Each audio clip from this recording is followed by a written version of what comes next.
ജപ്പാനില് നമ്മളുടെ അതായത് school clean ചെയ്യുന്നതോ സ്കൂള് ക്ലീൻ ചെയ്തതോ സ്കൂളും ക്ലീനും അങ്ങോട്ട് സ്ക്ലൂ ആയി പോയത്. സ്കൂള് ക്ലീൻ ചെയ്യുന്നത് ജപ്പാനിലെ പിള്ളേരാണ് അത്ര. സോഷ്യൽ എറ്റിക്കറ്റ്സും കാര്യങ്ങളൊക്കെ പഠിക്കാൻ വേണ്ടിയിട്ട്. എന്നിട്ട് അവര് ടോയ്ലറ്റ് അവര് ക്ലീൻ ചെയ്യണം, ഗാർഡനിങ് അവർ ചെയ്യണം, ഇലകളെ അടിച്ചു വാരി കളയണം, ഫുള്ള് നിലം തുടക്കണം, full literally head to toe cleaning. Even lunch ബ്രേക്കിൽ ഫുഡ് സെർവ് ചെയ്യുന്നതും ഫുഡ് ഉണ്ടാക്കുന്നതും സ്റ്റുഡൻസ് ആണ് അത്ര. അങ്ങനെ ഒന്നുമില്ല ഇത്. എന്നിട്ടോ നമ്മളെ ഈ വീട്ടിൽ നീ ക്ലീനിങ് വെക്കുന്ന പോലെ ആഴ്ചയിൽ ഈ ഇന്നത്തെ ഡ്യൂട്ടി നിനക്കാണെന്ന് പറയുന്ന പോലെ എല്ലാവരും എല്ലാ ഡ്യൂട്ടീസും ചെയ്യേണ്ടി വരും അവരുടെ ടൈം വരുമ്പോൾ. എന്നിട്ട് അതുകൊണ്ടാണ് 2022 വേൾഡ് കപ്പ് വന്നപ്പോൾ ന്യൂസ് ഹെഡ്ലൈൻസിലൊക്കെ വന്നിരുന്നത് ജപ്പാനിലെ ഫാൻസ് അവരുടെ മാച്ച് കഴിഞ്ഞാൽ അവർ തന്നെ സ്വന്തമായിട്ട് സ്റ്റേഡിയം ഒക്കെ ക്ലീൻ ചെയ്തിട്ട് അവർ പോകും.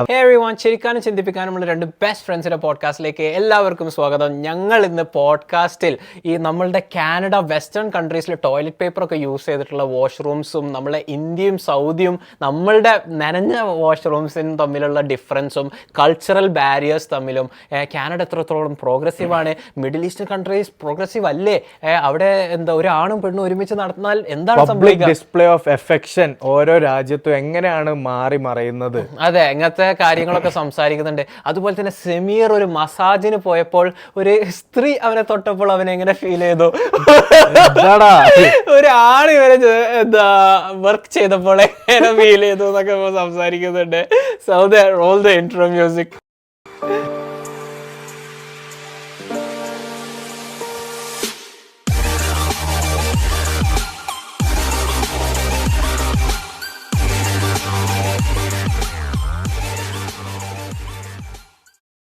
Hey everyone, welcome to the most underrated podcast in Malayalam, After Hours Malayalis. നാട്ടിലെ എൻ്റെ ഒരു കസിൻ സിസ്റ്റർ ടീച്ചറാണ്. അപ്പോൾ ഇപ്പോൾ അടുത്ത് എൻ്റെ ഒരു കസിൻ സിസ്റ്റർ എനിക്കൊരു ഡോക്യുമെന്റ് പോലത്തെ എന്തൊരു സംഭവം അയച്ചു എന്നിട്ട് പറഞ്ഞു ഇത് എങ്ങനെയുണ്ട് സംഭവം എന്നൊക്കെ പറഞ്ഞിട്ട് ഇതിൻ്റെ ഒരു പേരിടണം എന്ന് പറഞ്ഞു. അപ്പൊ ഇത് എന്ന് പറയുന്ന സംഭവം എന്താണ്, അമ്മിണി മീനാക്ഷി. അപ്പൊ ഇതിനൊരു പേരിടണം എന്ന് പറഞ്ഞിട്ട് ഞാൻ നല്ല കാര്യം പറഞ്ഞുതരാം. ഇതിപ്പോ എനിക്ക് കോമഡി ടോപ്പിക്കായി. അപ്പൊ എന്താ സംഗതി എന്ന് വെച്ചാല് ഈ എന്റെ കസിൻ സിസ്റ്ററിന്റെ സ്കൂളിലെ പ്രിൻസിപ്പള് റിട്ടയർ ചെയ്തിട്ട് മൂപ്പര് സ്വന്തമായിട്ടൊരു ഇൻസ്റ്റിറ്റ്യൂഷൻ തുടങ്ങണം. സ്കൂളല്ല എന്താന്ന് വെച്ചാൽ കുട്ടികളുടെ മെന്റൽ ആപ്റ്റിറ്റ്യൂഡും കാര്യങ്ങളൊക്കെ വർദ്ധിപ്പിച്ച് അവരുടെ കരിയറും അവരുടെ സ്കിൽസും അവരുടെ പാഷനൊക്കെ ഐഡന്റിഫൈ ചെയ്തിട്ട് അതിലോട്ട് ഗൈഡ് ചെയ്യാനും അവരുടെ മെന്റൽ ആപ്റ്റിറ്റ്യൂഡ് കാര്യങ്ങൾ വർദ്ധിപ്പിക്കാനുള്ള ഒരു ഇൻസ്റ്റിറ്റ്യൂട്ട് ആയിട്ടാണ്. ചെറിയ കുട്ടികൾ. അപ്പോൾ അങ്ങനെയാണ് ഇത് ചെയ്യണത് എന്നൊക്കെ പറഞ്ഞത്. എന്നിട്ട് എന്നോട് ഇതിൻ്റെ പേരും എന്നൊക്കെ ചോദിച്ചു. എന്നിട്ട് കുറച്ച് പേരിൻ്റെ സജഷൻസ് വന്നു. ഞാൻ ഇമ്മീഡിയറ്റ്ലി ഓക്കെ ഞാൻ ഏറ്റവും ChatGPT-നോട് ചോദിച്ചിട്ട് കുറച്ച് അങ്ങോട്ട് പറഞ്ഞു കൊടുത്തു.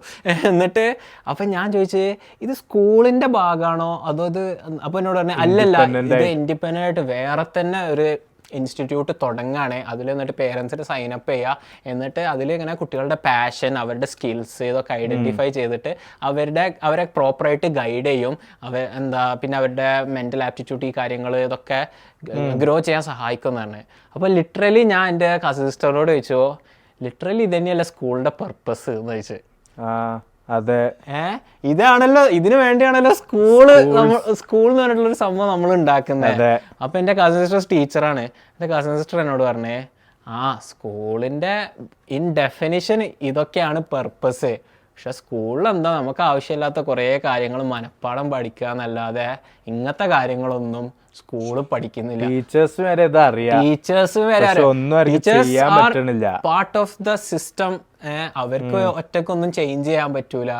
അപ്പോൾ അവര് അംഗീകരിച്ചുകൊണ്ട് പഠിപ്പിക്കുക. I am just doing my job എന്നുള്ള രീതിയിൽ പറഞ്ഞാൽ ഇതാണ് സ്കൂളിൻ്റെ പർപ്പസ്. ബട്ട് സ്കൂൾ ഇതൊന്നുമല്ല ചെയ്യുന്നത്.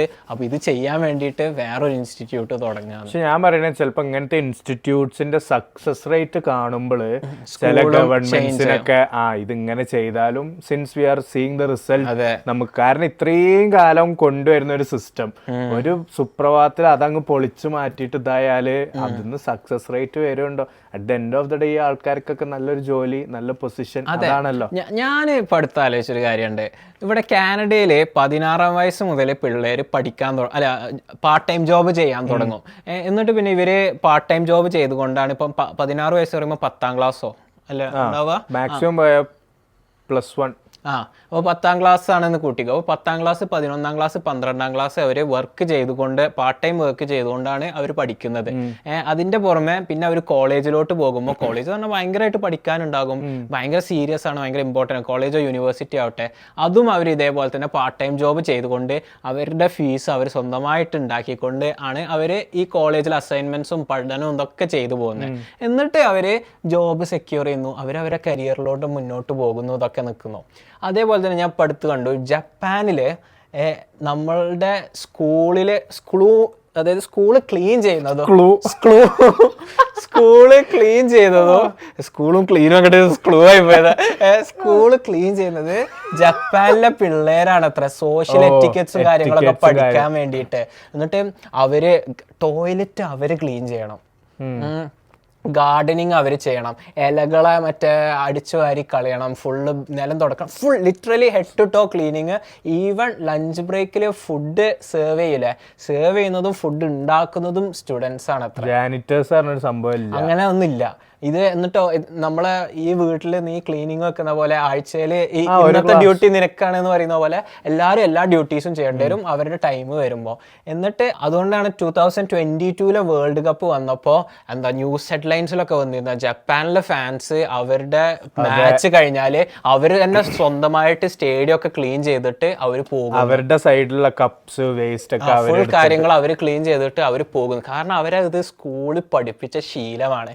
അപ്പോഴും ഞാൻ ആലോചിച്ചു, ഈ കുട്ടികൾ ഈ ഇതൊക്കെ വൃത്തിയാക്കാൻ പഠിക്കുക, അങ്ങനത്തെ സ്കിൽസ് ഒക്കെ പഠിക്കുന്നുണ്ട്, അതിൻ്റെ ഒപ്പം തന്നെ അവർ അക്കാഡമിക്സും പഠിപ്പിച്ചിട്ട് അവർ മുന്നോട്ട് പോയിട്ട് അവർക്കും ജോലിയും കാര്യങ്ങളൊക്കെ കിട്ടുന്നുണ്ട്, ഇങ്ങനെ ആയിട്ട് പോകുന്നുണ്ട്. നമ്മളെ നാട്ടിൽ LKG ചേർത്ത മുതൽ നമ്മൾ 12th കഴിഞ്ഞതിന് ശേഷം കോളേജ് ആവട്ടെ യൂണിവേഴ്സിറ്റി ആവട്ടെ പഠനം എന്നല്ലാതെ വേറെ ഒന്നും അങ്ങോട്ട് മെയിനായിട്ട് ഫോക്കസ് ചെയ്യുന്നില്ല. ഒരു 80% പഠനത്തിലാണ്. അതെ, ലൈബ്രറി പീരീഡ് കിട്ടിയാൽ അത് എടുക്കാൻ നോക്കുക, PT പീരീഡ് കിട്ടിയാൽ അത് എടുക്കാൻ നോക്കുക, പോർഷൻ കംപ്ലീറ്റ് ചെയ്യാൻ വേണ്ടി കഷ്ടപ്പെടുക, കുറെ എക്സ്ട്രാ ക്ലാസ് വെക്കുക, സ്പെഷ്യൽ ക്ലാസ് വെക്കുക, കുറെ കാണാപാഠം പഠിക്കണം. ഇവിടെ എന്നൊക്കെ പറഞ്ഞാൽ മാത്സ് ആവട്ടെ ഫിസിക്സ് ആവട്ടെ നമ്മൾ ഫോർമുല ഒന്നും മനപ്പാടാക്കേണ്ട ആവശ്യമില്ല. എക്സാമിന്റെ സമയത്ത് ഫോർമുല അവർ അതിന്റെ കൂടെ തരും. പക്ഷെ അതിന്റെ ഒരു വ്യത്യാസം നമ്മൾ കറക്റ്റ് കാണും. ഈ ചൈനീസ് ഇന്ത്യൻ സ്റ്റുഡൻസിന്റെ ഒരു ബ്രില്യൻസും ഇവിടുത്തെ ഒരു വൈറ്റ്സിന്റെ ആ ഒരു ബ്രില്യൻസിലും നല്ല ഡിഫറൻസ് ഉണ്ട്. പക്ഷെ അത് എവറിഡേ ലൈഫിൽ എത്രത്തോളം മാറ്റർ ചെയ്യുന്നുണ്ട് ഈ ഫോർമുല ഒക്കെ നമ്മൾ മനപ്പാടാക്കിയത്. ഇങ്ങനത്തെ ഒരു സിറ്റുവേഷൻ വല്ലപ്പോഴും വരുമ്പോൾ നമ്മളിങ്ങനെ മനക്കണക്കൊക്കെ കൂട്ടിയിട്ട് സർ എന്ന് പറഞ്ഞിട്ട് പറയുന്നല്ലാതെ എവറിഡേ. അപ്പൊ ഇവർക്ക് ജോലിയും ചെയ്യുക, ഇവർക്ക് പഠിക്കും ചെയ്യുക, അതിൻ്റെ ഒപ്പം ഇവർക്കൊരു വർക്ക് ലൈഫ് എന്നൊക്കെ ഉള്ള പോലെ സ്റ്റഡി ലൈഫ് ബാലൻസും കിട്ടുന്നുണ്ട്, ഇവർ എൻജോയും ചെയ്യുന്നത്. നമ്മുടെ നാട്ടിലിങ്ങനെ പഠിപ്പിച്ച് അത് അക്കാഡമിക്സ് എന്നല്ലാതെ വേറൊരു ഫോക്കസും ഇല്ല. അത് നമ്മുടെ നാട്ടില് 1.3 ബില്യൺ ആൾക്കാരുണ്ട്. പക്ഷെ നമ്മൾ ഒളിമ്പിക്സ് എടുത്താൽ നമ്മളെ റാങ്കിങ് വളരെ ലോ ആണ്. സ്പോർട്സിന് ഒരു രീതിയിലുള്ള പ്രോത്സാഹനവും നമ്മളെ നാട്ടിൽ നിന്ന് കിട്ടില്ല. പിന്നെ ഇനിയിപ്പോൾ പ്രോത്സാഹിപ്പിക്കണം എന്ന് വിചാരിച്ചാൽ തന്നെ റിയാലിറ്റി എന്താന്ന് വെച്ചാൽ അതിന്റെ പിന്നാലെ പോയ വൻ റിസ്ക് ആണ്. നമ്മൾ എത്തിപ്പെടാനുള്ള ചാൻസ് വളരെ മിനിമലാണ്. റീസെന്റ് ആര് ഇത് കണ്ടു, അനസടത്തോടി കാരണം ഇന്ത്യൻ ഫുട്ബോൾ പ്ലെയർ ഉണ്ടല്ലോ, ആള് Indian player of the year ഒക്കെ ആയത് ഒരു ഇയറിൽ. 29 ഇയേഴ്സിലാണ് ആള് ഫുട്ബോൾ ഫീൽഡിക്ക് വരുന്നത്. അതായത് ഒരു പ്രൊഫഷണൽ ക്ലബിൽ ISL കളിക്കുന്ന ഒരു 32-33 ഒക്കെ ആയപ്പോൾ വിരമിച്ചു. എന്നിട്ട് പോലും ആൾക്ക് പോലീസിന്റെ ഒരു ജോലി അവര് നിഷേധിച്ച, ആൾക്ക് ഏജായി എന്ന് പറഞ്ഞിട്ട്. എന്നിട്ട് ആളങ്കാട്ടിലെ ഏജുള്ള ആൾക്കാർക്ക് പോലീസ് ജോലി കിട്ടുക. എന്നിട്ട് പറയാം അവിടെയും ഇതേപോലെ തന്നെ വൻ പൊളിറ്റിക്സും ഇതൊക്കെ നമുക്ക് ബാക്ക് ചെയ്യാനൊന്നും വലിയ വലിയ പൊസിഷനിലുള്ള ആൾക്കാരില്ലെങ്കിൽ നമ്മൾ ഡിസേർവിംഗ് ആണെങ്കിൽ നമുക്ക് അർഹതപ്പെട്ട ഗവൺമെന്റ് ജോബും പൊസിഷനൊന്നും കിട്ടും. അതെ, അപ്പൊ നമുക്ക് 1.3 ബില്യൺ ആൾക്കാരുള്ളത് നമ്മുടെ പോപ്പുലേഷൻ നമുക്കൊരു സ്ട്രെങ്ത് ആയി യൂസ് ചെയ്യാം. കാരണം ഈ സ്പോർട്സിലൊക്കെ നമുക്ക് മുന്നോട്ട് വരാം. നമ്മുടെ നാട്ടില് കായികമായി സ്കില്ലുള്ള അത്രയും ആൾക്കാരും ഉണ്ട്. അതാണ് ഞാനും പറയാൻ ഉദാഹരണം. അതെ, നമ്മളുടെ നാട്ടിന്റെ അതേ പോപ്പുലേഷൻ ഉള്ള വേറൊരു രാജ്യമാണ് ചൈന. പക്ഷെ ചൈനയിൽ ഇതേപോലെ തന്നെ നമ്മൾ ചെറുപ്പത്തിലെ മാർഷൽ ആർട്സും കാര്യങ്ങളൊക്കെ പഠിപ്പിക്കും, സെൽഫ് ഡിഫൻസ് പഠിപ്പിക്കും. ഒളിമ്പിക്സിൽ എപ്പോഴും ടോപ്പ് ത്രീയിൽ അവരുണ്ടാകും. പക്ഷെ അതേ പോപ്പുലേഷൻ ഉള്ള നമ്മൾ എപ്പോഴും താഴെ ഉണ്ടാവുന്നത്. അപ്പൊ ഞാൻ ആലോചിക്കുക, നമ്മളെ സ്കൂളിൽ പഠിപ്പിക്കുന്ന രീതി എനിക്ക് കറക്റ്റ് അല്ല. സിലബസ് ഭയങ്കര ഹെവി ആയ പോലെ. അതെ, വൺ ഹെവിയാണ്. അപ്പോൾ ആൾക്കാർ പറയും, പക്ഷെ നീ ആലോചിച്ച് നോക്ക്, എന്താ ഗൂഗിളിന്റെ സിഇഒ, മൈക്രോസോഫ്റ്റിന്റെ സിഇഒ, ഈ സിഇഒസ് ഒക്കെ ഇന്ത്യയിൽ നിന്നല്ലേ വരുന്നതെന്ന് പറയും. അതും ഞാൻ പറയുന്നത് 1.3 ബില്യൺ ആൾക്കാർ നമ്മളതിലുണ്ട്. നമ്മൾ ഇപ്പോൾ ഒരു 10 സിഇഒസ് ഉണ്ട് എന്ന് വിചാരിച്ചോ. പക്ഷെ നമ്മൾ ആവറേജ് നോക്കുകയാണെങ്കിൽ നമ്മുടെ നാട്ടിലെ എഞ്ചിനീയേഴ്സിന് ജോലി കിട്ടുന്നില്ല, മിക്ക ആൾക്കാർക്കും ജോലി കിട്ടുന്നില്ല. കിട്ടുന്ന ആൾക്കാർ തന്നെ വളരെ തുച്ഛമായ സാലറിയിലാണ് പണിയെടുക്കുന്നത്. അപ്പോൾ അതുകൊണ്ട് തന്നെ കുറേ ആൾക്കാർ ഈ കാനഡ പോലത്തെ കൺട്രീസിലോട്ട് മൈഗ്രേറ്റ് ചെയ്യുന്ന, ഗൾഫിലോട്ട് പോകുന്നത്, ഇതൊക്കെ ഉണ്ട്. അപ്പോൾ നമ്മൾ ചെറുപ്പം മുതൽ LKG കയറിയ മുതൽ നമ്മളിങ്ങനെ പഠിക്കുക. പക്ഷെ ഇവരിങ്ങനെ പാർട്ട് ടൈമും ചെയ്ത് പഠിത്തമുണ്ട്, സോഷ്യൽ ലൈഫുണ്ട്, അല്ലെങ്കിൽ വേറെ കുറേ സോഷ്യൽ എറ്റിക്കറ്റ്സും കാര്യങ്ങളൊക്കെ പഠിച്ചിട്ട് അതിൻ്റെ കൂടെ തന്നെ പഠനം മുന്നോട്ട് കൊണ്ടുപോകുന്നുണ്ട്. ജപ്പാനിൽ, ചൈനയിൽ ഇതേ പറഞ്ഞ പോലെ തന്നെ മാർഷ്യൽ ആർട്സും കാര്യങ്ങളൊക്കെ ഇവർ പഠിക്കുന്നുണ്ട്, എന്നിട്ട് പഠനം മുന്നോട്ട് കൊണ്ടുപോകുന്നുണ്ട്. ഇവർക്ക് ഇതൊക്കെ നടക്കുന്നുണ്ട്. നമ്മൾ ഹെവിലി പഠനം മാത്രം ഫോക്കസ് ചെയ്തിട്ടും നമ്മളുടെ നാട്ടിലെ ജോബ് അങ്ങനത്തെ കാര്യങ്ങളൊന്നും നമ്മള് കുറച്ച് ചേഞ്ചസ് വരുത്തേണ്ടിയിരിക്കുന്നു. നമ്മളൊന്ന് റീതിങ്ക് ചെയ്യേണ്ടിയിരിക്കുന്നു. നമ്മളെ സ്കൂളിൽ ലൈഫ് സ്കിൽസ് പഠിക്കണം. ഇപ്പം ടയർ മാറ്റുക എന്നുള്ള സ്കില്ല് നമ്മളെ നാട്ടിലെ സ്കൂൾസിൽ ഈ CPR കൊടുക്കുന്ന പോലും പഠിപ്പിക്കുന്നില്ല. എനിക്കറിയില്ല. അതെ, CPR കൊടുക്കണ പറഞ്ഞാൽ വളരെ ഇമ്പോർട്ടൻറ്റ്. CPR ലിറ്ററലി എന്താന്ന് വെച്ചാൽ ആൾക്കാര് കൃത്രിമശ്വാസമല്ല, അത് നമ്മൾ ശ്വാസം ലിറ്ററലി മൗത്ത് ടു മൗത്ത് കൊടുക്കല്ലേ. CPR എന്ന് വെച്ചാൽ നമ്മൾ ചില ആൾക്കാർക്ക് എന്തെങ്കിലും പ്രശ്നമൊക്കെ ആയതുകൊണ്ട് അവർ കുഴഞ്ഞു വീണാൽ അവരുടെ ഹാർട്ട് ബീറ്റിങ് നിൽക്കും. പക്ഷെ അത് നമ്മൾ ഇങ്ങനെ ഷോക്ക് അടിപ്പിച്ചാണ്ട് എണീപ്പിക്കണ പരിപാടിയാണല്ലേ. അതന്നെയാണ് ഈ CPR കൊണ്ട് ഉദ്ദേശിക്കുന്നത്. സംഭവം ഒന്നുമില്ല, നമ്മളെ ഹാർട്ടിൻ്റെ സ്ഥലത്ത് നമ്മൾ കൈ ഇങ്ങനെ വെച്ചിട്ട് ഒരു കുറേ പ്രസ് കൊടുക്കുമ്പോൾ ഹാർട്ട് അങ്ങോട്ട് നിൽക്കും. പക്ഷെ അതുപോലെ നമ്മളെ സ്കൂളുകളിലൊന്നും പഠിപ്പിക്കണില്ല. അതെ, അതേപോലെ തന്നെ നീ പറഞ്ഞറിയുന്നതാണ് എനിക്കുള്ളത്. അതായത് CBSE സ്വിമ്മിംഗ് എന്ന് പറഞ്ഞൊരു സ്കില്ലുണ്ട്. അതിനെല്ലാവർക്കും അങ്ങോട്ട് സ്റ്റേറ്റിലാ വെറുതെ അങ്ങോട്ട് മാർക്ക് ഇട്ട് കൊടുക്കാന്നല്ലാതെ അത് സ്വിമ്മിങ് എവിടെയും ടെസ്റ്റ് ചെയ്യുക കാര്യങ്ങളൊന്നുമില്ല. നമ്മൾ റീസെന്റ് നമ്മളൊരു ഫ്രണ്ടിനോട്, പഞ്ചാബിലുള്ള ഒരു ഫ്രണ്ടിനോട് കോമഡി പറഞ്ഞോ, നീ പറഞ്ഞോ, എനിക്ക് ഫുള്ള് ഓർമ്മ. അതായത് എൻ്റെ ഉമ്മക്ക് കുറച്ച് സ്കൂളിലെ കാര്യങ്ങളിൽ ഹെൽപ്പ് വേണമെന്ന് പറഞ്ഞിരുന്നു. അപ്പൊ ഞങ്ങളെ ഈ പഞ്ചാബി ഫ്രണ്ട് ഞങ്ങളോട് പറയാണ്, ഞാൻ ചെറുതായപ്പോ 7ാം ക്ലാസ്സിലൊക്കെ പഠിച്ചപ്പോ എന്റെ നെയ്ബർ ഒരു ടീച്ചറായിരുന്നു ഗവൺമെന്റ് സ്കൂളില്. അപ്പൊ ഞാൻ പേപ്പർ കറക്റ്റ് ചെയ്യുന്നു ആ ടീച്ചറിന് വേണ്ടിയിട്ട്. ഒരു ടീച്ചർ എന്നോട് പറയും, കുട്ടീന്റെ പേര് പറഞ്ഞാൽ മതി, മാർക്ക് എത്രയാന്ന് ഞാൻ പറഞ്ഞത്. കുട്ടികളെ പേഴ്സണാലിറ്റി അനുസരിച്ചിട്ട് മാർക്കൊക്കെ ഒരു സുമാർ ഒരു ഗസ്. ഗവൺമെന്റ് സ്കൂള്, പഞ്ചാബ്, എന്താ നടക്കണേ? നമ്മള് പറഞ്ഞു ഞാൻ ജസ്റ്റ് വെറുതെ ടിക്ക് ഇങ്ങനെ ഇടും. എന്നിട്ട് ടീച്ചറിനോട് പറയും ഈ കുട്ടി എന്ന് പറയും. അപ്പൊ ടീച്ചർ ഇങ്ങനെ നോക്കിയിട്ട് അത്ര മാർക്ക് എന്നാണ് പറയും. അത് കേട്ട് കൊറേ ചിരിച്ച്. അതെ, സെമീർ, നീ ഇപ്പൊ കുറച്ച് കാലമായല്ലോ കാനഡയില്. ഞാനിപ്പോ കുറെ കാലമായി കാനഡയിൽ. അതെ, കുറച്ച് അധികം കാലമായി കാനഡയിൽ. നാട്ടിലൊക്കെ പോയി ഞാൻ നാട്ടിലേക്ക് തിരിച്ചു പോകാൻ ഉദ്ദേശിക്കുന്നുണ്ട്. അപ്പോൾ ഞാൻ ഇപ്പൊ അടുത്ത് എൻ്റെ ഉമ്മനോട് ഫോണിൽ സംസാരിക്കുന്നു. അപ്പൊ ഞാൻ ഇപ്പൊ നാട്ടിലേക്കും സൗദിയിലേക്കും ഒക്കെ കുറെ കാലമായിട്ട് തിരിച്ചു പോകാത്തോണ്ട് നമ്മള് ഹൗ തിങ്സ് വേർ എന്നുള്ള കാര്യം കുറെ മറന്നു പോകുന്നുണ്ട്. കാരണം എനിക്ക് കാനഡ ഒരു നോർമലായി വരുന്നുണ്ട്. അതായത് ഫോർ എക്സാമ്പിൾ ഇപ്പൊ നീ റോഡുകൾ എന്ന് പറയുമ്പോൾ എനിക്ക് കനേഡിയൻ റോഡ്സ് ആണ് മനസ്സിൽ വരുന്നത്. നാട്ടിലെ റോഡ്, സൗദിയിലെ റോഡൊക്കെ മാറിയിട്ട്. അപ്പൊ ഞാൻ എന്റെ നാട്ടിലെ എന്റെ നാട്ടിലെ വീട് റെനോവേറ്റ് ചെയ്തോണ്ടിരിക്കുകയാണ്. അപ്പൊ ഉമ്മ എന്നോട് പറയാണ് അപ്പൊ ബാത്റൂമിനെ കുറിച്ചൊക്കെ ഞങ്ങൾ ഇങ്ങനെ ഡിസ്കസ് ചെയ്യായിരുന്നു. അപ്പൊ എന്റെ ഉമ്മ എന്നോട് പറയാണ്, ബാത്റൂമിന് നല്ല സ്ലോപ്പ് വേണം, സ്ലോപ്പ് ഉണ്ടെങ്കിലേ വെള്ളം ഒലിച്ചു പോകുള്ളൂ, ഡ്രെയിനിലേക്ക് പോകുള്ളൂ. കഴിഞ്ഞ പ്രാവശ്യം നമ്മൾ ബാത്റൂം റെനോവേറ്റ് ചെയ്തപ്പോൾ അവരോട് നമ്മൾ പല പ്രാവശ്യം പറഞ്ഞതാണ് സ്ലോപ്പ് വേണം, സ്ലോപ്പ് വേണം. എന്നിട്ടും അവർ സ്ലോപ്പ് റെഡിയാക്കിയില്ല. എന്നിട്ട് ഒരു അറ്റത്ത് വെള്ളം കെട്ടി നിൽക്കായിരുന്നു എന്നൊക്കെ പറഞ്ഞപ്പോഴാണ് ഞാനിങ്ങനെ മനസ്സിലാലോചിക്കുന്നത്, ശരിയാണ്, നമ്മളെ നാട്ടിലെ ബാത്റൂം സെറ്റാകുമല്ലോ. നമ്മളെ നാട്ടില് എന്താ ഒരു ഡ്രെയിൻ ഉണ്ടാകും ബാത്റൂമില്, നമ്മളെ നാട്ടിലെ വെള്ളം ഒലിച്ചു പോകാൻ ഒരു സ്ലോപ്പ് ഉണ്ടാകും ബാത്റൂം ഉണ്ടാക്കുമ്പോൾ. കാരണം എന്താ വെച്ചാൽ കാനഡയിലെ ബാത്റൂം പറഞ്ഞാൽ ഫുൾ ഡ്രൈ ആണ്. അതെ, കാനഡയിലെ ബാത്റൂമിന്റെ ഉള്ളിൽ അവർ രണ്ടായിട്ട് സെക്ഷൻ ചെയ്യും. ഒരു സ്ഥലത്ത് മറ്റേ വാട്ടറിന്റെ സിങ്കും കാര്യങ്ങളൊക്കെ ഉണ്ടാവും, നമുക്ക് കൈ കഴുകാനും കാര്യങ്ങളൊക്കെ. പിന്നെ അതിന്റെ അഡ്ജസ്റ്റന്റ് ആയിട്ട് തന്നെ നമുക്ക് ടോയ്ലറ്റ് ബോൾസ് ഉണ്ടാവും, നമുക്ക് വാഷ്റൂമിൽ പോകാനുള്ള സംഭവങ്ങളൊക്കെ. പക്ഷെ ഇവിടെ ആൾക്കാർ വെള്ളം ഉപയോഗിക്കൂലല്ലോ, ഇവര് എപ്പോഴും ടിഷ്യൂ പേപ്പേഴ്സും പേപ്പറാണല്ലോ ഉപയോഗിക്കുക. അപ്പൊ അവരുടെ ഞങ്ങൾ അത്രക്കാർ അതെ, അപ്പൊ അവരുടെ കൺസെപ്റ്റില് നമ്മളെ നാട്ടില് നമ്മളെ ടോയ്ലറ്റ് ബോൾസിന്റെ അടുത്ത് തന്നെ ഹാൻഡ് ഷവറും കാര്യങ്ങളൊക്കെ ഉണ്ടാവും. പക്ഷെ അവരുടെ കൺസെപ്റ്റില് വെള്ളം ഉപയോഗിക്കാത്തതുകൊണ്ട് അവിടെയൊക്കെ പേപ്പർ ടവല് വെക്കാനുള്ള ഒരു ടോയ്ലറ്റ് പേപ്പേഴ്സ് വെക്കാനുള്ള ഒരു സംവിധാനം ഉണ്ടാവുള്ളൂ. അപ്പൊ എന്താന്ന് വെച്ചാല് ഫ്ലോർ ഒന്നും ഇവിടെ നനയൂല. പിന്നെ ഒരു സെക്ഷൻ മാറിയിട്ട് ഒന്നെങ്കിൽ കേർട്ടൻ കൊണ്ട് മൂടിയിട്ട് അല്ലെങ്കിൽ ഗ്ലാസ്ഡ് ആയിട്ട് അവിടെയാണ് ഷവറിങ് വരിക. അപ്പൊ ഇനിയിപ്പോ വെള്ളം വരികയാണെങ്കിലും ഈ സ്ഥലമാണ് വെറ്റാവുക, പക്ഷെ ബാക്കിയുള്ള സ്ഥലം എപ്പോഴും ഡ്രൈ ആയി. ഷവറും ഷവറിന്റെ നേരെ താഴെയുള്ള സിങ്കും സെപ്പറേഷനും ആയ ആ സ്ഥലം മാത്രമേ നനയുള്ളൂ. എന്നിട്ട് ഇവർ ടവൽ എടുത്തിട്ട് കുളിച്ചു കഴിഞ്ഞാൽ ആ സിങ്കിൽ നിന്നുകൊണ്ട് തന്നെ ഫുള്ള് തുടച്ച് ഡ്രൈ ആയതിനു ശേഷം അവർ ആ സിങ്കിൽ നിന്ന് ഇറങ്ങുള്ളൂ.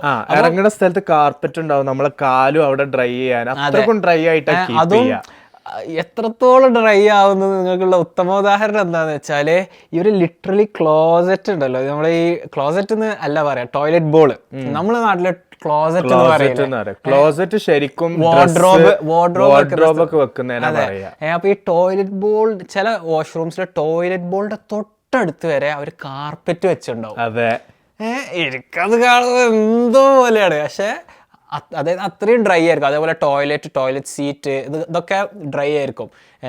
പിന്നെ നമ്മൾ പബ്ലിക് വാഷ്റൂംസിൽ പോവുകയാണെങ്കിലും നമ്മളെ നാട്ടിൽ പബ്ലിക് വാഷ്റൂംസ് പോകണമെങ്കിൽ ആകെ വെറ്റെന്നൊക്കെ ആയിട്ട് എന്തൊക്കെയോ ആകും. പക്ഷെ ഇവിടെ പബ്ലിക് വാഷ്റൂംസും ഫുൾ ഡ്രൈ ആയിരിക്കും. അതൊരു വലിയൊരു അഡ്വാൻറ്റേജാണ്. അപ്പോൾ ഉമ്മനോട് ഞാൻ അതിങ്ങനെ സംസാരിക്കായിരുന്നു. അതേപോലെ എൻ്റെ ഒരു ഫ്രണ്ട്, ഞാനും സെമീർ സൗദിയിലാണ് ജനിച്ചു വളർന്നത്, ഇവളും മിഡിൽ ഈസ്റ്റേൺ കൺട്രിയിലാണ്. ഏത് കൺട്രിയാണെന്ന് ഞാൻ സ്പെസിഫൈ ചെയ്യുന്നില്ല, ബട്ട് ഒരു മിഡിൽ ഈസ്റ്റേൺ മുസ്ലിം കൺട്രിയിലാണ് ഉള്ളത്. എന്നിട്ട് ഇവൾ ഇപ്പോൾ അടുത്ത് എന്നോട് പറഞ്ഞ് ഇവളും ഇവളുടെ 2 ഫ്രണ്ട്സും പിന്നെ ഈ 2 ഫ്രണ്ട്സിൻ്റെ കൂടെ 2 ചെക്കന്മാരും, അതിൽ ഇവർ എന്തോ ഡേറ്റിംഗ് അങ്ങനെ എന്തൊക്കെ ആണ്, ഇവള് സിംഗിളാണ്. അങ്ങനെ എന്നിട്ട് എന്താ കഥ പറയണവരെല്ലാരും അല്ലെ, ഇത് ശരിക്കും അങ്ങനെ തന്നെയാണ്.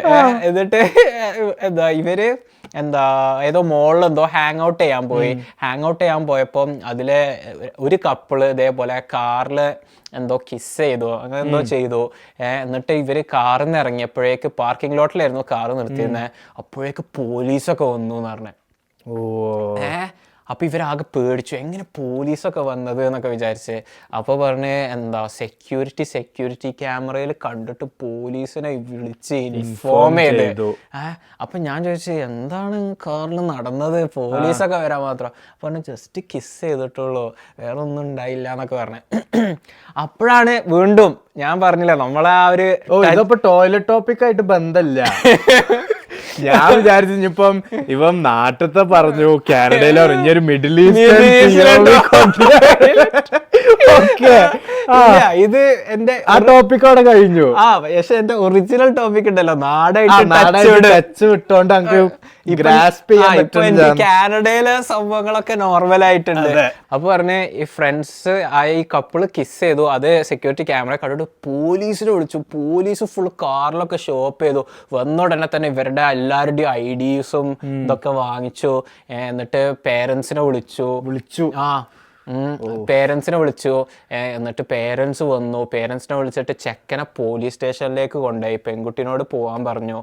എന്നിട്ട് പറഞ്ഞ് എല്ലാവരും പോലീസ് സ്റ്റേഷനിൽ കൊണ്ടുപോയി. എന്നിട്ട് പെൺകുട്ടിയോട് വേഗം പോകാൻ പറഞ്ഞു. ചെക്കൻ അവിടെ നിർത്തിയിട്ട് പറഞ്ഞു ഇനി ഇങ്ങനത്തെ ഒരു സീൻ വന്നാൽ നീ വൻ ട്രബിളാകും എന്നൊക്കെ പറഞ്ഞ് അങ്ങനെ. എന്നിട്ട് പിന്നെ ഇവരെ കല്യാണം കഴിപ്പിക്കാനായിട്ട് തീരുമാനിച്ചു എന്ന് പറഞ്ഞു. കാരണം ഇവർ കുറേ കാലമായിട്ട് ഡേറ്റിങ്ങും കാര്യങ്ങളൊക്കെയാണ് എന്നൊക്കെ പറഞ്ഞ്. പക്ഷേ ഞാനത് കേട്ടപ്പോൾ എൻ്റെ മനസ്സിൽ ഇമ്മീഡിയറ്റ്ലി റിയാക്ഷൻ വന്നു പറഞ്ഞാൽ ഇതിന് പോലീസ് വരെ എന്താ നടക്കുന്നത്. കാരണം ഇവിടെ കാനഡയിൽ PDA കണ്ട് നമുക്ക് കണ്ട് നമുക്കിത് ലിറ്ററലി നോർമലൈസ് ആയി. നമ്മൾ ലിറ്ററലി അവിടെ എന്തെങ്കിലും കേട്ടോ, എനിക്ക് നോർമൽ അല്ല. ഇതൊക്കെ ഒരാളുടെ പ്രൈവറ്റ് റൂമിനുള്ളിൽ പോയിട്ട് ചെയ്യേണ്ട വൻ അഭിനയ. ഈ ക്യാമറ ഓഫാക്കി ഇവനായിരിക്കും ആദ്യം പറയാ കിസ്സല്ല വേറെ എന്തായിരുന്നാലും എന്താ അവരുടെ ലൈഫ് അവരുടെ ജീവിതം എന്നൊക്കെ പറഞ്ഞിട്ട് ഇവ തുടങ്ങും. അപ്പൊ ഇത് ലിറ്ററലി അവിടെ എന്തെങ്കിലും നടക്കുന്നുണ്ടെങ്കിൽ നമ്മൾ അങ്ങോട്ട് നോക്കൂല, നമ്മളിങ്ങനെ പാസ് ചെയ്ത് പോകും അങ്ങനെ. പക്ഷെ ഞാൻ ആലോചിക്കുന്നു സൗദി വൻ ഡിഫറെൻ്റാ, മിഡിൽ ഈസ്റ്റേൺ കൺട്രി വൻ ഡിഫറെൻ്റാന്നൊക്കെ ഉള്ള രീതിയിൽ കാരണം അവർ. അപ്പൊ എനിക്ക് ഞാൻ ഇനി തിരിച്ചു പോകണം, തിരിച്ചു പോയിട്ട് വീണ്ടും ബാക്ക് ടു റിയാലിറ്റി ആയിട്ട് തിരിച്ചു വരണം, അങ്ങനെ എന്തെങ്കിലും. ഇവിടെ അറബ് കൺട്രീസിൽ വരെ പോലീസ് വരെ പിടിച്ചിട്ട് പാരന്റ്സിനൊക്കെ വിളിച്ചു. ഇവിടെ വീട്ടിലോട്ടേക്ക് ഒരു ചെക്കനെ പോലീസ് അന്വേഷിച്ചു വന്നിട്ടും അവരുടെ പേരൻസിനോട് കാര്യം പറയുന്നില്ല. അത് നമ്മൾ വേറെ ഒരു ഇവര് അഡൾട്ടാണ്, അപ്പൊ ഇനി ഇവരുടെ പ്രിവസിയാണ്, ഇനി പാരന്റ്സ് ആയാലും എന്തായാലും ഐ എം ഹിസ് ഫാദർ എന്ന് പറഞ്ഞപ്പോത്തിനും പോലീസ് സമ്മതിക്കണില്ല. പ്രശ്നം എന്താണെന്ന് പാരന്റ്സിനോട് കൂടി ഇവിടെ ഷെയർ ചെയ്യണില്ല. അതെ, നമ്മളെ നാട്ടിലും ഇങ്ങനെ തന്നെ പിടിച്ച ഒരു 25 ഉള്ളിലൊക്കെ ആണെങ്കിൽ പിടിച്ച നേരെ ചിലപ്പോ വീട്ടിൽ അറിയിക്കുക. കാരണം എന്താ വെച്ചാൽ ആ ഒരു ടൈമിൽ മിക്ക ആൾക്കാരും പേരൻസിന്റെ ഡിപ്പെൻഡൻസിൽ, ഇവരും പേരൻസിന്റെ ഡിപ്പെൻഡൻസിലാണ് നിൽക്കുന്നത്. അതേപോലെ ഞാൻ ഇവിടെ കാനഡയിൽ വന്നിറങ്ങിയപ്പോ ഞാൻ എയർപോർട്ടിൽ നിൽക്കായിരുന്നു. അപ്പൊ ഞാനിങ്ങനെ കാനഡ എന്നൊക്കെ പറഞ്ഞു ഞാൻ കുറച്ചുകൂടി ഒരു പ്രതീക്ഷിച്ചു, എന്തെങ്കിലുമൊക്കെ ഒരു വ്യത്യാസം പ്രതീക്ഷിച്ചു. ഒന്ന് കാല് കുത്തുമ്പോ തന്നെ എന്തെങ്കിലുമൊക്കെ ഒരു ഡെവലപ്ഡ് പ്രോഗ്രസീവ് വെസ്റ്റേൺ കൺട്രി, ഞാൻ ഇത്ര കാലം സ്വപ്നം കണ്ട സ്ഥലം. ഈ എപ്പിസോഡ് നമ്മൾ ക്യാപ്പിൽ ചെയ്യുന്നല്ലോ, സീനില്ല. ഡെവലപ്ഡ് പ്രോഗ്രസീവ് വെസ്റ്റേൺ കൺട്രി എന്നൊക്കെ വിചാരിച്ചു ഞാൻ എന്തെങ്കിലുമൊക്കെ ഒരു വ്യത്യാസം ഉണ്ട്. പക്ഷെ at the end of the day hospitals ഒക്കെ പോലെ തന്നെ എന്താ എയർപോർട്ട്സും ഏറെക്കുറെ സിമിലർ ആണ്. ആരോട്? സൗദിയിലെ എല്ലാ രാജ്യങ്ങളും എടുത്താലും ഒരു സിമിലർ പാറ്റേൺ ഉണ്ടാവുമല്ലോ. അപ്പൊ അതേപോലെ തന്നെ കാനഡയിലെ എയർപോർട്ടും സിമിലർ ആയിരുന്നു. എനിക്ക് ഭയങ്കര ഡിഫറെന്റ് ആയിരുന്നു. ഇന്ത്യയിലെ മുംബൈയിലൊക്കെ എയർപോർട്ട് ഇവിടുത്തെ ടൊറോണ്ടോയിലെ എയർപോർട്ടിനെ കാട്ടി അടിപൊളിയായിരുന്നു. നീ മുംബൈയിലെ എയർപോർട്ട് പോയിണ്ടെന്ന് പറയാനല്ലോ നീ. മുംബൈ ഡൽഹിയിലൊക്കെ എയർപോർട്ട് എന്റെ മോനെ വേറെ തന്നെയാണ്. അവിടുത്തെ ഇൻഫ്രാസ്ട്രക്ചറും കാര്യങ്ങളൊക്കെ മുംബൈയിലൊക്കെ ഫുൾ ഇന്ത്യൻ കൾച്ചറും കാര്യങ്ങളൊക്കെ അങ്ങോട്ട് ബ്ലെൻഡ് ചെയ്തിട്ട് ഓരോ ഉള്ളിലെ ഡിസൈൻ. ശിവാജി ഇന്റർനാഷണൽ എയർപോർട്ട്, ഇവിടെ ടൊറോണ്ടോ എയർപോർട്ട് ഒരു ബിൽഡിംഗ്. പക്ഷെ ഇങ്ങനെ ഇപ്പം ആൾക്കാർ വന്ന് ഇറങ്ങുമ്പോ തന്നെ കാനഡനെ കുറിച്ച് കാണാൻ അങ്ങനെ ഒന്നുമില്ല, ലിറ്ററലി ഒരു ആർട്ടോ അങ്ങനത്തെ ഒന്നുമില്ല, ജസ്റ്റ് ബേസിക് ബ്ലോക്ക് എന്നുള്ള രീതിയിൽ അങ്ങനെ. അപ്പൊ അങ്ങനെ കാര്യമായിട്ട് ഒന്നുമില്ല. അപ്പൊ ഞാൻ വിചാരിച്ചു ഇതെന്താ കാനഡ എന്ന് പറഞ്ഞിട്ട് സൗദിന്റെ അതേ എയർപോർട്ടിന്റെ ലുക്ക് ഉണ്ട്, അതേ ആർക്കിടെക്ചർ, ഒരു വ്യത്യാസവും ഇല്ല, ഒന്നും ഇതില്ല എന്നൊക്കെ വിചാരിച്ചത്. അങ്ങനെ ഞാൻ ഇമിഗ്രേഷന്റെ അവിടെ എന്തോ നിൽക്കുമ്പോൾ എൻ്റെ മുന്നിലൊരു കപ്പിൾസ് ആയിരുന്നു നിന്നിരുന്നത്. ഇവരുണ്ട് എന്റെ മുന്നിൽ വെച്ച് എയർപോർട്ടിൽ ഇവര് കിസ് ചെയ്യാൻ തുടങ്ങി. അപ്പൊ എനിക്ക് മനസ്സിലായി ഇത് സൗദി അല്ല, കാനഡ എത്തി, ഇത് നല്ല വ്യത്യാസമുണ്ട്. അപ്പൊ അങ്ങനെയാണ് ഇത്. നിനക്കെന്താ പറയണ്ടേ? എന്റെ ഒരു ഫ്രണ്ട് പറഞ്ഞിരുന്നു ഇവളും ഇവളുടെ ബോയ് ഫ്രണ്ടും KSRTC ബസ് സ്റ്റാൻഡിലായിരുന്നു. അങ്ങനെ ഇവര് KSRTC ബസ് സ്റ്റാൻഡില് ഈ പോവാത്ത കുറെ ബസ്സുകൾ ഉണ്ടാവല്ലോ, അങ്ങനെ ഏതോ ഒരു ബസ്സിന്റെ പിന്നിൽ പോയിട്ട് ഇവര് ഇതേപോലെ കിസ് ചെയ്യാ. എന്നിട്ട് അവിടുന്ന് KSRTC കുറെ ചേട്ടന്മാര് വന്നിട്ട്, നാട്ടില് പിന്നെ അറിയാലോ നാട്ടുകാരൊക്കെ പിടിച്ചാലോ ഓവറാക്കുമല്ലോ, സീനാക്കുമല്ലോ. ഇങ്ങോട്ട് ഇവര് വന്നാണ്ട് ഇവരാണ് എത്ര കോളേജൊക്കെ കഴിഞ്ഞ പിള്ളേരാ, ലിറ്ററലി അഡൾട്ട്സ്. പക്ഷെ ഇവര് വന്നിട്ട് എന്താ അവിടെ എന്നൊക്കെ പറഞ്ഞതായി.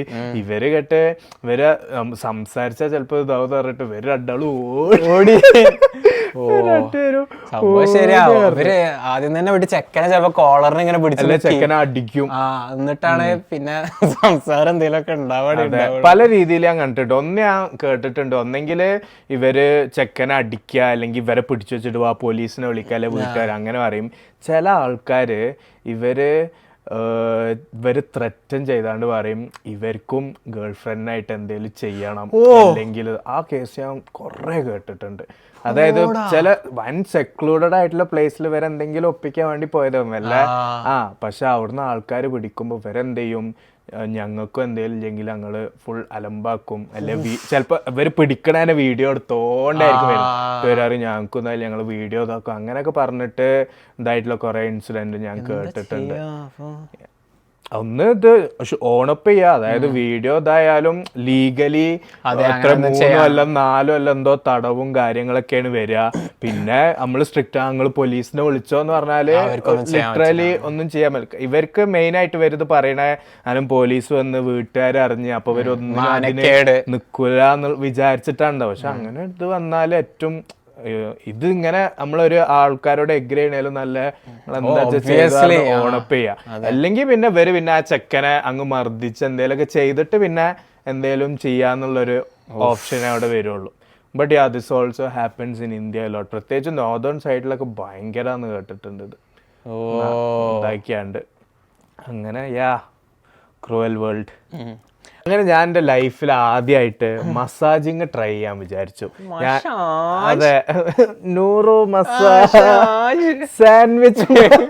അങ്ങനെ ഞാന് എൻ്റെ വർക്ക് ലൈഫ് ഇതൊക്കെ ആയിട്ട് വൻ സീനായിരുന്നു. അതായത് ബാക്ക് പെയിനും കാര്യങ്ങളൊക്കെ ആയിട്ട്. അതെ, ബാക്കൊക്കെ വൻ സ്റ്റിഫായിട്ട്. അപ്പം നമ്മളെ അത് പറഞ്ഞപ്പോ ഞാൻ ഒരു കാര്യം പറയട്ടെ. ഞാൻ പണ്ട് ഞാൻ സെമീറും ഫുട്ബോൾ കോച്ചിങ്ങിൽ ഒരേ കോച്ചിങ്ങിനായിരുന്നു പോയിരുന്നത്, ഒരേ ക്ലബിലായിരുന്നു ഞങ്ങൾ ഉണ്ടായിരുന്നത്, സ്പോർട്ടിംഗ് യുണൈറ്റഡ് ജിദ്ദ എന്ന് പറഞ്ഞിട്ട്. അപ്പൊ ഞാൻ 7ാം ക്ലാസ് 8ാം ക്ലാസ്സിലൊക്കെ നമ്മൾ പോകുമ്പോൾ കളിക്കുന്നതിന് മുന്നേ വാമപ്പ് ചെയ്യണം. അപ്പൊ വാമപ്പ് ചെയ്യുന്നതിന് മുന്നേ നമ്മൾ ഫുള്ള് സ്ട്രെച്ച് ചെയ്യും. പിന്നെ കാല് സ്ട്രെച്ച് ചെയ്യാ, നമ്മളുടെ ഹിപ്സ് സ്ട്രെച്ച് ചെയ്യാ, കൈ സ്ട്രെച്ച് ചെയ്യാ, ബാക്ക് സ്ട്രെച്ച് ചെയ്യാ, ഫുൾ സ്ട്രെച്ച് ഒക്കെ ചെയ്തിട്ട് പിന്നെ നമ്മളൊന്ന് വാം ആകും, എന്നിട്ടാണ് നമ്മൾ കളിക്കാൻ പോവുക. അപ്പൊ അന്ന് ഞാൻ ഇതേപോലെ തന്നെ സ്ട്രെച്ച് ചെയ്യാനൊക്കെ നോക്കുമ്പോൾ സ്ട്രെച്ചിങ് ഒക്കെ വൻ സിമ്പിളാണ്, വൻ ഫ്ലെക്സിബിൾ ആണ്, ഒരു പ്രശ്നമില്ല, എങ്ങനെയും നിൽക്കാകെ. അപ്പൊ ഞാൻ വിചാരിക്കും ഇതിന് എന്തിനാ ഇതിന്റെ ഒരു ആവശ്യം, ഇതിനൊരു ആവശ്യമില്ലല്ലോ, നമുക്ക് വേണ്ട കളി തുടങ്ങില്ല. അതെ, വേഗം കളിക്കുക. വാമപ്പ് ഓക്കെ മനസ്സിലാക്കാം, ഒന്ന് ചെറിയ വാമായിട്ട് കളിക്കുക. പിന്നെ എന്താ വാമപ്പ് ചെയ്യാതെ കളിക്കുന്നവർക്ക് മസിലൊക്കെ കയറാറുണ്ട്. അപ്പൊ ഞാൻ അത് കാണാറുണ്ട്. എനിക്ക് പറ്റിയില്ലെങ്കിലും സൗദൊക്കെ അതിന്റെ ആളായിരുന്നു. സൗദ് ഒരു ഷൂട്ട് ചെയ്ത് അത് കറക്റ്റ് പോയില്ലെങ്കിൽ തൊടവേദന, തൊട പൊട്ടി സൗദ് ഉണ്ടാവും. സൗദ് ലോകം മടിയല്ല. ഇവനെന്താ മറ്റേ മൂവിന്റെ സ്പ്രേ എടുക്കും, അത് തേച്ചിട്ട് വാമപ്പ് ചെയ്താൽ പെട്ടെന്ന് ബോഡി വാമാകും. അപ്പൊ അവൻ അതൊക്കെ ചെയ്യാം. അപ്പൊ ഞാൻ പണ്ട് വിചാരിക്കണ്ടായിരുന്നു ഇതിന് എന്തൊരു ആവശ്യം, എന്തിനിപ്പോ ഈ സ്ട്രെച്ചും ഫ്ലെക്സും എന്നൊക്കെ ചെയ്യും. നമ്മൾ ഓൾറെഡി ഫ്ലെക്സിബിൾ ആണ്, ഓൾറെഡി സ്ട്രെച്ച് ചെയ്യണേ. ഞാൻ ഇതാ കുനിഞ്ഞു മുട്ട് തൊടാൻ നോക്കും, അല്ല ടോസ് തൊടാൻ നോക്കുമ്പോൾ എനിക്ക് കഴിയുന്നുണ്ട്. ഇപ്പൊ കുറച്ച് പ്രായമായി. അപ്പൊ ഞാൻ ഇപ്പൊ നോക്കുമ്പം പണ്ടത്തെ അത്ര ആ ഒരു ഫ്ലെക്സിബിലിറ്റി ഇല്ല. അപ്പൊ ലിറ്ററലി ഞാനിങ്ങനെ ത്രൂ ലൈഫ് മനസ്സിലാക്കി അതിലൊരു പോയിന്റ് ഉണ്ട്, അതിലൊരു സത്യമുണ്ട്. കാരണം എന്താ വെച്ചാൽ നമ്മൾക്ക് കുറച്ച് പ്രായമാകുമ്പോൾ, അതും കുറച്ച് പ്രായം, എനിക്ക് ഒരു 23-24 വയസ്സായിട്ടുള്ളൂ.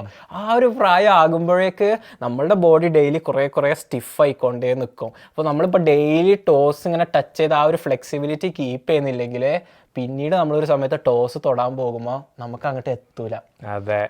അതേപോലെ തന്നെ സെമീർ പറഞ്ഞാൽ ഈ ബാക്കും കാര്യങ്ങളൊക്കെ നമ്മൾ സ്ട്രെച്ച് ചെയ്യുക, ഫ്ലെക്സിബിൾ ആയി നോക്കില്ലെങ്കിൽ പിന്നെ ബാക്ക് പെയിൻ വന്നു തുടങ്ങും.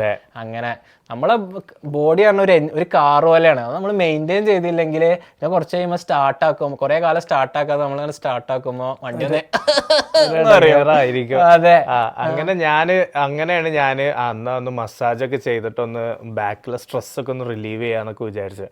അപ്പം ഞങ്ങൾ കോളേജിൽ ഇവരുടെ മസാജ് ക്ലിനിക്കും കാര്യങ്ങളൊക്കെയാണ്. അപ്പോൾ കോളേജ് സ്റ്റുഡൻസിന് അവിടെ 70% ഓഫാണ്. അപ്പോൾ എത്ര 3/4 മണിക്കൂറിന് 45 മിനിറ്റ്സിന് $120 നമ്മൾ വെറും $25 അങ്ങനെ എന്തോ പേ ചെയ്താൽ മതി. നമ്മൾ ഇൻഷുറൻസിൽ വരുന്നതാ. കാരണം ഇൻഷുറൻസിന് നമ്മൾ ഫീസിന്റെ ഭാഗമായിട്ട് പേ ചെയ്യുന്നുണ്ട്. അപ്പം നമ്മളെല്ലാം യൂസ് ചെയ്യണമല്ലോ. അങ്ങനെ ഞാൻ ആദ്യത്തെ ദിവസം ഞാൻ മസാജിങ്ങിന് പോയി. അപ്പം ഇവരിങ്ങനെ ഡീറ്റെയിൽസ് ഒക്കെ ചോദിച്ചു. എന്നിട്ട് ആ റിസപ്ഷനിസ്റ്റ് പറഞ്ഞ് okay the masseur she will come to you എന്ന് പറഞ്ഞു. അപ്പൊ ഷീ എന്ന് പറഞ്ഞപ്പോ തന്നെ ഞാൻ എന്താടാ അല്ല അപ്പൊ പെണ്ണാണെന്ന് മനസ്സിലായി. അപ്പൊ ഞാൻ കാരണം എനിക്ക് ഒരു ആണിന്റെ മസാജ് ചെയ്യണം എനിക്ക് അങ്ങോട്ട് ആലോചിക്കാൻ ലിറ്ററലി എനിക്ക് മസാജ് വേണ്ട, rather than having a man massaging me എന്നുള്ളത്. അപ്പൊ ഷീ എന്ന് പറഞ്ഞപ്പോ തന്നെ ഓക്കെ. അങ്ങനെ ഞാൻ കുറച്ചു നേരം വെയിറ്റ് ചെയ്തപ്പോ ഒരു നല്ല പ്രായമുള്ള ഒരു പെണ്ണിനോട് സമീർ, അപ്പൊ ഞാൻ യെസ് ഓക്കെ ഫോളോ മീ ആണ്. അപ്പൊ 30 എന്റെ മേസിയർ. ഭയങ്കര ക്യൂട്ടായിട്ടുള്ള, നല്ല തടിച്ചിട്ട് നല്ല എക്സ്പീരിയൻസ് ഉള്ള ഒരു പ്രായമുള്ള പെണ്ണ്. അപ്പം ഇവര് കനേഡിയനാ. അപ്പം ഞാൻ ഈ പെണ്ണിനോട് ഇങ്ങനെ കുറേ സംസാരിച്ചു. അപ്പം ഈ പെണ്ണ് പറഞ്ഞ് ഞാൻ കാനഡയിൽ ഫുള്ള് ട്രാവൽ ചെയ്തിട്ടുണ്ട്, ഇത് മസാജിങ് തുടങ്ങിയിട്ട്. അപ്പം ഈ മസാജ് എങ്ങനെ നീ കടന്നിട്ടാണോ? എന്നോട് അവര് ചോദിച്ച് നിനക്ക് റിലാക്സിങ് മസാജ് വേണോ മെഡിക്കൽ മസാജ് വേണോ എന്ന്.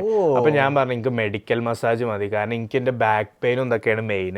അപ്പൊ ആദ്യം അവരോട് എൻ്റെ കാര്യങ്ങളൊക്കെ ചോദിച്ചു എന്താണ് സംഭവങ്ങൾ. എന്നിട്ട് അവരെന്നോട് കൈ ഇങ്ങനെ വെച്ചിട്ട് കഴുത്ത് ഇങ്ങനെയൊക്കെ ആക്കാൻ പറഞ്ഞു. അപ്പൊ എനിക്ക് ഇങ്ങനെ ആക്കാൻ പറ്റുന്നുണ്ടായിരുന്നു, പക്ഷെ ലെഫ്റ്റിക്ക് ആക്കാൻ പറ്റണില്ല. അപ്പൊ മുപ്പത്തിക്ക് മനസ്സിലായി എൻ്റെ റൈറ്റ് ഭാഗത്താണ് സ്ട്രെസ് ഉള്ളതെന്ന്. എന്നിട്ട് മുപ്പത്തി പറഞ്ഞു ഞാൻ പുറത്ത് പോവാ, ഈ ജസ്റ്റ് നിൻ്റെ ഡ്രസ്സ് ഒന്നെങ്കിൽ നിനക്ക് ഡ്രസ്സ് ഫുൾ ഊരാ, അല്ലെങ്കിൽ നിൻ്റെ അണ്ടർ ഗാർമെന്റ്സിൽ നിന്നിട്ട് ഈ ബ്ലാങ്കറ്റിൻ്റെ ഉള്ളിൽ കയറിയിട്ട് കമിഴ്ന്ന് കിടന്നാൽ മതി. അങ്ങനെ മുപ്പത്തി പോയി. ഞാൻ എൻ്റെ അണ്ടർ ഗാർമെന്റ്സ് റിമെയിൻ ചെയ്ത് ബാക്കിയൊക്കെ ഊരിയിട്ട് ഞാൻ ബ്ലാങ്കറ്റിൻ്റെ ഉള്ളിൽ കയറി. അപ്പം എൻ്റെ പുറം മാത്രമാണ് ഇവർക്ക് കാണുന്നത്. എന്നിട്ട് നമ്മളിങ്ങനെ തിരിഞ്ഞു കിടക്കുമ്പോൾ നമ്മളെ തല വെക്കണോടത്ത് ഒരു ഹോളുള്ള ഒരു സംഭവം, so that we can breath. നമ്മളെ മൂക്കൊന്ന് അതെ, അതില് നമ്മളെ ഫേസ് വെക്കുന്ന പോലെ. ഓക്കെ. എന്നിട്ട് മുപ്പത്തി ഇങ്ങനെ മസാജ് ചെയ്യാൻ തുടങ്ങി. അപ്പൊ ഓരോ സ്ഥലത്ത് എത്തുമ്പോൾ നമുക്ക് കറക്റ്റ് മനസ്സിലാവും. എന്നിട്ട് മുപ്പത്തി കാര്യങ്ങളൊക്കെ ഇങ്ങനെ ചെയ്തു. ഇങ്ങോട്ട് മുപ്പത്തി കുറെ സംസാരിച്ചു. ഞാൻ കാനഡയിൽ അവിടെ എല്ലാ സ്ഥലത്തും പോയിട്ടുണ്ട്, ഞാൻ കുറെ ട്രാവൽ ചെയ്തിട്ടുണ്ട്. മുപ്പത്തി പറഞ്ഞ ഞാൻ ബ്രാംപ്ടണിലായിരുന്നു കുറെ കാലമായിട്ട്. മുപ്പത്തിന്റെ ഹോം ബ്രാംപ്ടൺ. പക്ഷെ അവിടെ ഇന്ത്യൻസ് അങ്ങ് പെരുകിയതുകൊണ്ട് മുപ്പത്തി കേംബ്രിഡ്ജിക്ക് മൂവ് ഔട്ട് ചെയ്തപ്പം 3 years ആയിട്ട് ഇവിടെ. അപ്പൊ ഞാൻ അങ്ങനെ ആലോചിച്ചൊക്കെ എടവണ്ണയില് നമ്മൾ ജനിച്ചു വളർന്ന, എന്റെ ഉപ്പിമ്മയൊക്കെ ജനിച്ചു വളർന്ന സ്ഥലം. അവിടെ അങ്ങോട്ട് ഫുൾ ബംഗാളികളായിട്ടായിട്ട് പൊരുതി മുട്ടിയിട്ട് നമ്മളെ വീടും നാടൊക്കെ എനിക്ക് സങ്കടം തോന്നി കേട്ടപ്പോ. പിന്നെ മൂപ്പത്തി പറഞ്ഞ് ഞാൻ മൂപ്പത്തിനോട് ഇങ്ങനെ ക്വസ്റ്റ്യൻസ്, നിങ്ങൾ കാനഡയിൽ പോയാൽ ഏറ്റവും ബെസ്റ്റ് സ്ഥലം ഏതാ? അപ്പോൾ മൂപ്പത്തി പറഞ്ഞു ബാൻഫും ഈ ഒരു ഏരിയ അടിപൊളിയാണ്. പിന്നെ ബെസ്റ്റ് പീപ്പിൾ ഏതാ ചോദിച്ചപ്പോൾ മൂപ്പത്തി നോവസ്കോഷ്യ ആ ഏരിയയിൽ ലോക്കൽ കനേഡിയൻ പീപ്പിൾസ് ഉണ്ടാവും. പിന്നെ ഓവർ റേറ്റഡ് പ്ലേസ് ഏതാ ചോദിച്ചപ്പോൾ മൂപ്പത്തി ടൊറോണ്ടോ എന്ന് പറഞ്ഞു. കാരണം ലിറ്ററലി ടൊറോണ്ടോയിൽ ഒന്നും ചെയ്യാനില്ല, അങ്ങനെയൊക്കെ പറഞ്ഞു. എനിക്കറിയില്ല. അങ്ങനെ ടൊറോണിയൻ എനിക്കത് ഇഷ്ടപ്പെട്ടില്ല, ആ കമന്റ് തിരിച്ചെടുക്കണം മാം. അങ്ങനെ നമ്മൾ കുറെ സംസാരിച്ച് മസാജിങ് കഴിഞ്ഞ്, പക്ഷെ വലിയൊരു വ്യത്യാസം എനിക്ക് തോന്നിയില്ല. അങ്ങനെ ഞാൻ മെഡിക്കൽ മസാജ് ആയിട്ട് എനിക്ക് വലിയ വ്യത്യാസം തോന്നിയില്ല. അപ്പൊ റിലാക്സിങ് മസാജിൽ എനിക്ക് തീരെ തോന്നൂല. റിലാക്സ് ആകും അല്ല, ഇത് പറഞ്ഞാൽ നമ്മളെ സ്റ്റിഫ്നെസ്സും, അതായത് നമ്മളെ ടിഷ്യൂസ് വൻ സ്ട്രെസ്സായി നിൽക്കുക. അപ്പൊ ഇവര് മസാജ് ചെയ്ത് ആ ടിഷ്യൂസിനെ അങ്ങ് റിലാക്സ് ചെയ്തിട്ടാണിത്. റിലാക്സിങ് മസാജ് പറഞ്ഞാൽ ജസ്റ്റ് നമ്മളെ പ്ലഷർ പോയിന്റ്സിൽ അവരിങ്ങനെ മസാജ് ചെയ്ത് ഇങ്ങനെ ഇതാക്കാന്ന. അങ്ങനെ നമ്മളെ പുറത്ത് കുറെ പ്ലഷർ പോയിന്റ്സ് ഉണ്ടടാ. എനിക്കറിയാം, ഞാൻ ഒന്നുമില്ല. എന്നിട്ട് ഞാന് അടുത്ത ദിവസം അവിടെ കൈറോപ്രാക്ടർ ഉണ്ട്. അപ്പൊ കൈറോപ്രാക്ടറിന്റെ ലിറ്ററൽ ജോബ് പറഞ്ഞാല് ഈ നമ്മളെ സ്ട്രെച്ച് ചെയ്യിപ്പിച്ച് ഫുൾ സംഭവങ്ങളൊക്കെ റെഡിയാക്കല. അങ്ങനെ ഞാൻ പിറ്റേ ദിവസം അതും ഇതേപോലെ തന്നെ പ്രൈസിങ്. അപ്പൊ $25 പിറ്റേ ദിവസം ഞാൻ അപ്പോയിന്റ്മെന്റ് എടുത്തു. അതല്ല, നിനക്ക് ഒരു കാര്യമായിട്ട് ഒന്നും ഫീൽ ചെയ്തില്ല? പിറ്റേ ദിവസം എന്തെങ്കിലും ഫീൽ ചെയ്തോ? ഇല്ല, കാര്യമായിട്ട് എനിക്ക് വലിയൊരു ഡിഫറൻസ് ഒന്നും തോന്നിയില്ല. അങ്ങനെ ഞാൻ കൈറോന്റെ അടുത്ത് പോയി. അപ്പൊ കൈറോന്റെ അടുത്ത് ഒരു ഒരു കനേഡിയൻ ചെങ്ങായി. അപ്പൊ തന്നെ എനിക്ക് കുറച്ചൊരു അൺകംഫർട്ടബിൾ ആയി. ബട്ട് സീനില്ല, ഇതിപ്പോ നടന്നല്ലേ പറ്റുള്ളൂ. പക്ഷെ ഞാൻ മനസ്സിലാക്കിയൊരു കാര്യം എന്താന്ന് വെച്ചാല്, ചിലപ്പോൾ അത് പേഴ്സൺ ടു പേഴ്സൺ ഡിഫർ ആയിരിക്കും. പക്ഷെ എൻ്റെ ഒരു എക്സ്പീരിയൻസ് ഞാൻ പറയാ, ആണുങ്ങൾക്ക് അവർക്ക് നമ്മളെ ബോഡി അങ്ങോട്ടും ഇങ്ങോട്ടൊക്കെ തിരിച്ചു മറിച്ചിടാനുള്ള ഒരു സ്ട്രെങ്ത് ഉണ്ടായതുകൊണ്ട് അടിപൊളിയായിരുന്നു. മൂപ്പരെ കൂടെയുള്ള ഒരു അപ്പോയിന്റ്മെന്റ് ഉണ്ട് കഴിഞ്ഞ് ഞാൻ എണീച്ചതും എനിക്ക് ഒരു സ്ട്രെസ്സോ ഫീലും. അതല്ല, നീ രണ്ടാമത് പോയത് കൈറോപ്രാക്ടർ, ഫസ്റ്റ് പോയത് മസൂസ്. അപ്പൊ ഇതിന് രണ്ട് കാര്യങ്ങളാണ് അവർ ചെയ്യുന്നത്, 2 രീതിയാണ്. പക്ഷെ ഈ മെഡിക്കൽ മസാജിൽ മൂപ്പത്തി മെയിൻ ആയിട്ട് ഇയാളൊക്കെ ചെയ്ത സംഭവങ്ങൾ തന്നെയാണ് മൂപ്പത്തിയും ചെയ്തത്. ആണോ? മസാജിങ് ഒരു 10-15 മിനിറ്റ് ആയിരുന്നു മസാജ് ഉണ്ടായിരുന്നത്. ബാക്കിയുള്ള സ്ഥലത്തൊക്കെ ഇയാള് ചെയ്ത പോലത്തെ സംഭവം. ഇയാള് പിന്നെ മറ്റേ നമ്മള് റൊട്ടിയൊക്കെ റൊട്ടിയും പൊറാട്ടൊക്കെ ചുടുന്ന പോലെ എന്നെ കുറെ അങ്ങോട്ട് ഇതാക്കി കയ്യൊറെ ഇങ്ങനെ ആക്കി ഒരു പ്രസ്, അതിൽ കുടുകുടുകുടു 2-3 പൊട്ടല് വരും. അതൊക്കെ കൂടി കഴിഞ്ഞപ്പോ തന്നെ സംഭവം സെറ്റ്. എന്നിട്ട് മൂപ്പരനോട് ഫോളോ അപ്പ് ഒക്കെ എടുക്കാൻ പറഞ്ഞു. എന്ത്, നമ്മൾ ഇന്ത്യൻസ് അല്ലേ, വൺസ് ഇറ്റ് സോർട്ടഡ് ഫോളോ പ്രശ്നം വരുമ്പോ വരാന്ന് പറഞ്ഞു. പക്ഷെ അതല്ലേ, ഞാൻ ഈ കൈറോപ്രാക്ടേഴ്സിന്റെ വീഡിയോ ഒക്കെ കണ്ടിട്ടുണ്ടാവും. അതിൽ ഇവര് കഴുത്തൊക്കെ പിടിച്ചിട്ട് ഇങ്ങനെ, നിന്നെ അങ്ങനെ ചെയ്തിരുന്നോ? കഴുത്തിന്റെ അങ്ങനെ ഊഫ് അങ്ങനെ കഴുത്തിടിച്ചിട്ട് ഇങ്ങനെ എന്നിട്ട് ഇങ്ങനെ പൊട്ടിക്കും. അപ്പൊ ഞാന് അത് കാണുമ്പോ വൺ സാറ്റിസ്ഫൈങ് ആയ വീഡിയോസ് കാണാന്. പക്ഷെ കഴുത്തൊഴിച്ച് ബാക്കി എല്ലാത്തിനും ഞാൻ റെഡിയാ. കഴുത്ത് അത്രയും ഡെലിക്കറ്റും അത്രയും സെൻസിറ്റീവ്. ഒന്ന് അങ്ങോട്ടോ ഇങ്ങോട്ടോ മാറിയാല് നമ്മള് പാരലൈസ്ഡ് ആയി പിന്നെ ഫോർ ലൈഫ്. ഞാൻ കുറെ ഇൻസ്റ്റാഗ്രാം വീഡിയോസ് ആണ് ഈ കൈറോപ്രാക്ടേഴ്സ് അവര് പ്രൊമോട്ട് ചെയ്യാ. പക്ഷെ അവരെ പ്രൊമോട്ടിങ് സ്കിബിഡി എങ്ങനെയാ വെച്ചാല് ഈ പെണ്ണുങ്ങളെ മറ്റേ തൈസും ഇതൊക്കെ കാണിക്കണ രീതിയിൽ ഒരു കടത്തൊക്കെ കടത്തിയിട്ടായിരിക്കും ഇവര് പ്രസ് ചെയ്യാ. അപ്പൊ അവർക്ക് അറിയാം വീഡിയോ വൺ റീച്ച് ചെറുതുള്ള. പക്ഷെ പുറത്തുനിന്ന് നോക്കുമ്പോ promoting professionals. You know I know we know. അതെ. സോ ഇത്രയും പറഞ്ഞുകൊണ്ട് നമ്മൾ ഇന്നത്തെ എപ്പിസോഡ് ഇവിടെ നിർത്തുകയാണ്. This has been your favourite host Sameer Roshan and Sayam Zakir. ഇവിടെ രാത്രി 9 മണിയാണ് സമയം. -4 ആയിരിക്കും ടെമ്പറേച്ചർ. ശുഭനിദ്ര. സുഖനിദ്ര. Good night.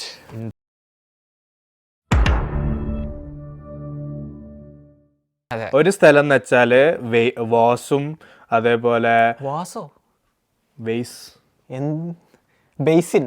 ഓ ബേസിൻ സിങ്ക്. സിങ്ക്. കട്ട് ചെയ്യണ എഡിറ്റേഴ്സ്. കട്ട് ചെയ്യരുത്. എന്താണ് കട്ട് ചെയ്തേ?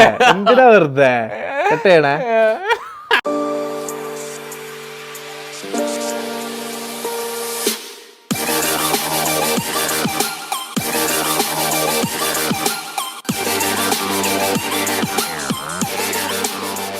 Ha